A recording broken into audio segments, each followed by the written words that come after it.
Olá, bom dia amigos e amigas aqui do canal Dica de hoje. Nesse vídeo de hoje, vídeo de sábado, dia que a gente fala um pouco mais sobre macroeconomia, vamos trazer alguns fundamentos do Brasil, fundamentos bons também, tá? Mas vamos falar também sobre a questão da inversão da curva de juros, que tem suscitado muitas dúvidas e tem trazido também uma possibilidade de crise aí nos grupos de WhatsApp, etc. Então eu queria aproveitar para passar a minha opinião também. Então, logo depois da vinheta a gente já começa, como vocês sabem, mas curtam o vídeo, se inscrevam no canal porque isso ajuda a chegar a mais pessoas. Compartilhem também o vídeo. A gente já começa.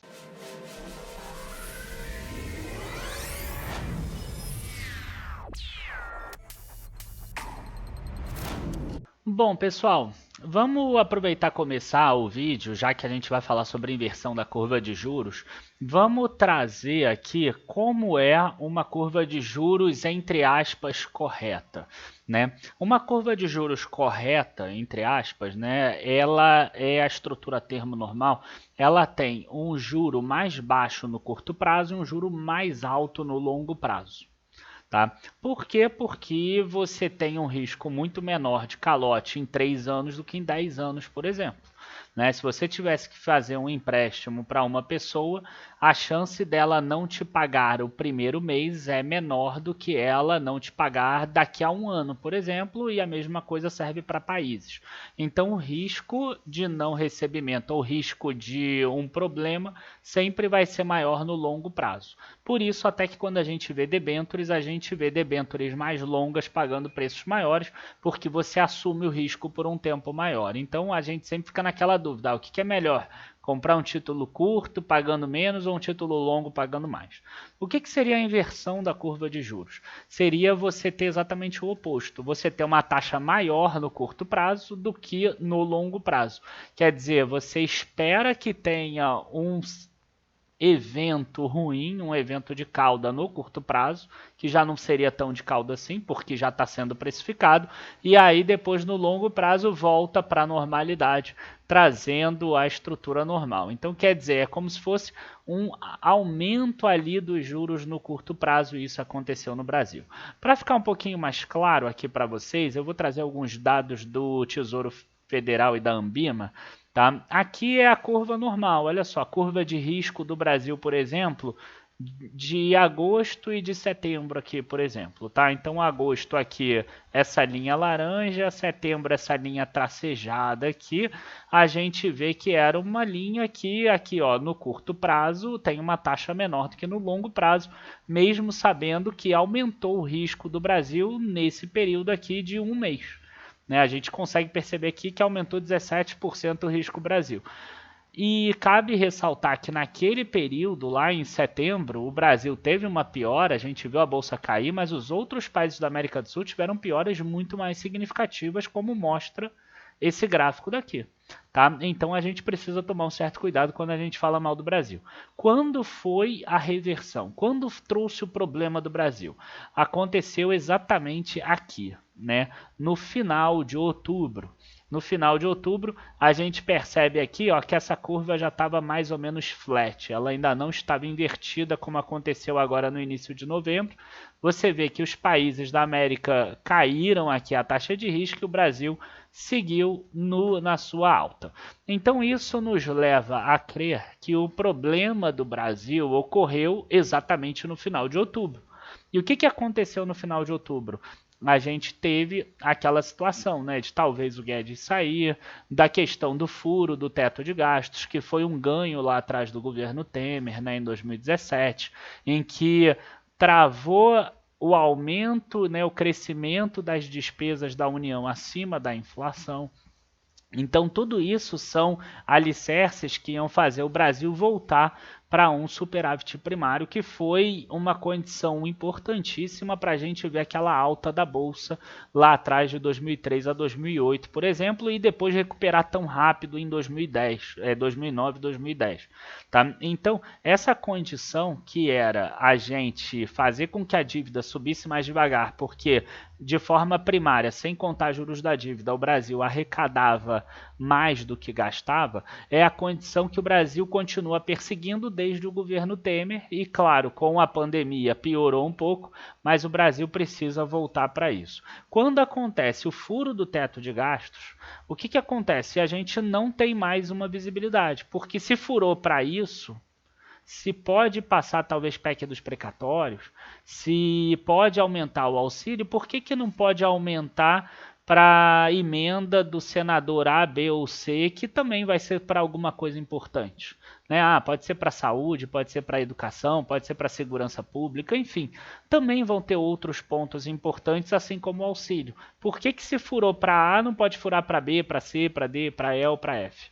Então, esse é um ponto que trouxe muita instabilidade para o Brasil e é o que eu costumo falar. Né? O auxílio ele é importante, mas a gente tem que saber pesar as coisas, porque o efeito desse aumento de dívida vai trazer um ponto muito ruim para o Brasil. Né? Se a gente pegar, por exemplo, a dívida aqui, já que a gente está falando sobre dívidas, vamos pegar aqui, o Brasil fechou com um estoque de dívida aqui, achei, 5,44 bilhões de reais. Então, 5,44 bilhões. Quando a gente vê que a taxa de juros subiu em torno de 2%, por exemplo, juros futuros, a gente está falando de 5,44 vezes 2%. A gente está falando de 108 bilhões, 5,44 trilhões, desculpa. Estou falando bilhões aqui porque normalmente em empresas a gente trabalha com bilhões. No federal já é trilhões. A gente teria um impacto de juros de 108 bilhões. Então quer dizer, o custo com o auxílio vai ser ali alguma coisa entre 70 e 90 bilhões. O impacto na economia pelo problema de governança que o Brasil teve, desencadeado por isso, vai custar 108 bilhões por ano em dívida. Então a gente tem que tomar um certo cuidado com essas questões e por isso que a gente teve alguns secretários lá que acabaram saindo do governo, claro, porque eles não consideram que isso seja uma questão interessante, embora a gente também tenha que entender que é necessário. A gente teria espaços sem furar a PEC se tivessem economias em outros pontos. Bom, vamos aproveitar para mostrar agora a inversão da curva de juros. Como é que a gente vê essa inversão da curva de juros? Eu estou aqui no site da Ambima e peguei de forma proposital aqui o dia 25 de outubro de 2021 e peguei o dia 1º de novembro de 2021, quando já tinha invertido. Se você olhar aqui em uma semana, você vai perceber o que? Você tem aqui IPCA 4,68, você tem pré-fixado 10,97. E aí você vai subindo aqui, 11,41, 11,57, 11,63, você vê que sempre sobe aqui. Isso aqui é uma estrutura a termo normal da curva de juros. Tá? Igual aqui o IPCA, você vê aqui que vai sempre subindo ao longo do tempo. Cada vértice desses 252 dias úteis é um ano, tá? Então aqui é 1 ano, 2 anos, 3 anos, 4 anos, 5 anos, 6 anos, etc. E aqui a gente tem uma inflação implícita esperada na curva de juros de 6,32% aqui no vértice de 9 anos, por exemplo. Mais do que 6% já aqui até, enfim, né? Mesmo em um ano a gente já tem essa inflação implícita. Então a gente percebe que o mercado está precificando uma inflação bem mais alta do que a do Boletim Focus. O que acontece quando a gente entra aqui nessa outra parte, tá? Que é o dia 1º de novembro. A gente já começa a ver que tem aqui a curva, ela já vai para baixo. Então aqui fica muito claro que aqui começava em 10,97, passou para 12,09, depois 12,50 e aí você vê 12,58, 12,56, aqui 12,35. Aqui o IPCA 5,28, 5,67, 5,69, você vai ver o longo prazo 5,52. Né? Aqui 5,50, que são os menores vértices aqui em torno de 5 anos. Então a gente vai ter o que aqui? A gente tem que, primeiro, subiu tudo, tá? Porque até esse vértice aqui de 12,06, ele é menor do que esse 12,35. Só que se você pegar 2 anos aqui, 12,58, aqui 2 anos era 11,57. Então aqui subiu 1% e aqui subiu 0,30, por exemplo. tá? E na inflação subiu um pouco menos. A inflação aqui, que é de 6,01 até 6,31, passou de 6,46 para 6,47. Então, esse é o ponto da inversão da curva de juros, ou seja, o Brasil está passando por um problema que hoje, se ele fosse uma empresa, a gente diria que é um problema de governança. Né? Há um tempo atrás, por exemplo, não sei quem estava em 2018, 2017 na Bolsa, vai lembrar, por exemplo, que a Qualicorp teve um problema muito sério com relação a isso, que eles resolveram dar 150 milhões para o controlador, para ele, né, não sair da empresa e abrir uma outra empresa concorrente, por exemplo. Depois a empresa reverteu essa decisão e a ação, né, que caiu pra caramba, depois ela se recuperou rapidamente. Então, para mim, aqui é um problema claro, claríssimo de governança, mas que não tem a ver com os fundamentos do Brasil, e a gente vai entender isso agora. Quer dizer, ele pode ser resolvido facilmente, desde que o Brasil mostre que a governança voltou a ser ortodoxa e não que a gente vai ter planos heterodoxos que aí a gente não consegue nem mesmo prever, né, o que vai acontecer. Se a gente passar a ter uma política econômica baseada na cabeça das pessoas e não em estruturas que já foram testadas por teorias, a gente já tem um pouco mais de dificuldade. Aí o mercado vai acabar pedindo um juro maior e isso impacta sim o teu bolso, não apenas como investidor, mas o Brasil acaba pagando aqueles 108 bilhões de reais por ano a mais em dívida pública, que vai acabar afetando talvez o teu imposto no futuro, que vai ter que ser maior, ou os níveis de serviços que o governo vai conseguir te oferecer, que podem inclusive piorar. Bom, vamos passar agora para algumas questões que eu acho que são importantes. Com relação à arrecadação em si, a gente vai ter aqui, né? Vamos passar aqui para a arrecadação primeiro. Vocês vão ver que a arrecadação de impostos do Brasil ela segue muito forte. Tá? Então ela subiu aqui 12,45% de forma real no mês de setembro de 2021 e quando a gente pega aqui de janeiro a setembro teve um crescimento de 21,50%. O que chama atenção é que esse número tem caído um pouco. Aqui inclusive tem a arrecadação por preços correntes de todos os meses. A gente vê que o recorde foi aqui em julho e esses últimos 2 meses aqui deixaram um pouquinho a desejar, mas a gente teve alguns não recorrentes aqui em julho também que precisam ser levados em consideração. O que acontece é que a gente percebe, né, como não podia deixar de ser, a arrecadação não ia subir a taxas de 30% todos os meses. Então a tendência é que isso aqui realmente caia. O que eu quero mostrar para vocês é que o Brasil está conseguindo arrecadar bastante. E arrecadando bastante, o que ele consegue fazer? Ele consegue gerar resultado primário. Tá? Então, quando a gente olha aqui o setor público, acumulado em 2021, por exemplo, ele tem um déficit público aqui, ó, só de 14 bilhões, tá, de reais. O governo central, um superávit, né? Menos é superávit, déficit é mais. O governo central, mesmo somando Previdência, INSS, etc., tem um déficit de 82 bilhões, sendo 150 bilhões nos últimos 12 meses. Porque chega a dezembro, a gente tem o 13º que acaba puxando para cima. Então, dezembro sempre tem um déficit grande. Enquanto isso, a gente tem governos regionais aqui que conseguiram economizar muito, principalmente por causa do aumento do preço dos combustíveis, que acabou reajustando o ICMS, e como é um bem inelástico, acabou aumentando a arrecadação.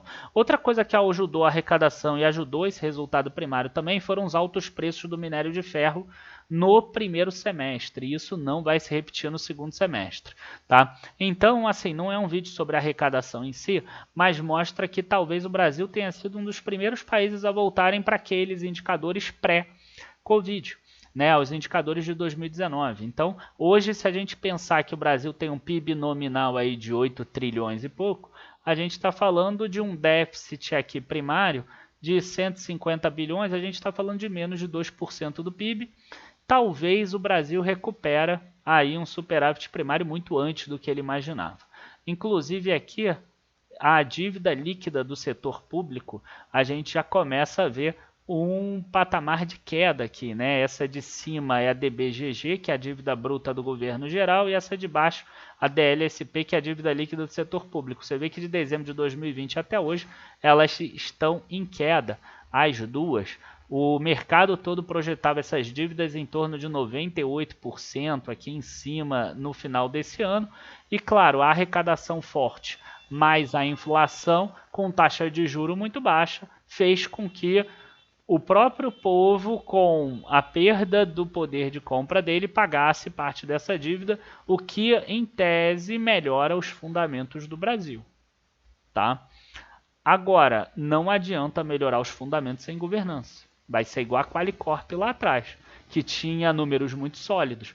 Igual a Múltiplos lá atrás, antes de fechar o capital. Ela tinha números muito sólidos, mas tinha uma governança péssima. Então, da mesma forma, funciona o país. Não adianta você ter números que são positivos, que estão melhores do que o mundo todo, se a tua governança é horrível e você sabe que isso pode ser só um castelo de cartas que vai cair a qualquer momento. Tá? Então, assim, o que eu vejo é que o Brasil está construindo fundamentos sólidos, ele precisa corrigir essa parte de governança. Se ele fizer isso, o Brasil tem tudo para voar. Tá? Agora, ano de eleição, eu não acredito que ele vai fazer isso. Eu acredito que ele vai andar ali no fio da navalha para mostrar que ele ainda respeita as regras, mas ele vai querer tentar gastar o máximo possível dentro das regras, mesmo que porventura tenha que mudar uma outra narrativa. E por isso que o cenário ele fica um pouco mais carregado. Agora, quando você pensa a longo prazo, você tem que pensar fundamentos, inclusive na macroeconomia. E aí os fundamentos do Brasil, eles podem não ser tão sólidos como foi lá atrás quando o Fernando Henrique conseguiu mudar, e o Lula continuou, mas ele tem fundamentos aí que já são melhores, por exemplo, do que os do ano passado e já são similares aos de 2019. Então a gente tem que ter também um pouco de atenção, porque pode também ser um bom ponto de compra visando o longo prazo, embora o curto prazo esteja um pouquinho mais nebuloso. E aí a gente volta para o início desse vídeo de hoje. Né? A taxa de juros subiu no curto prazo, mas no longo prazo caiu. Quer dizer, o mercado percebe exatamente isso. Ele percebe que o curto prazo está mais carregado, mas que no longo prazo o Brasil tem fundamentos sólidos. Simples assim. Abraços a todos, bons investimentos e até a próxima. Tchau, tchau, pessoal.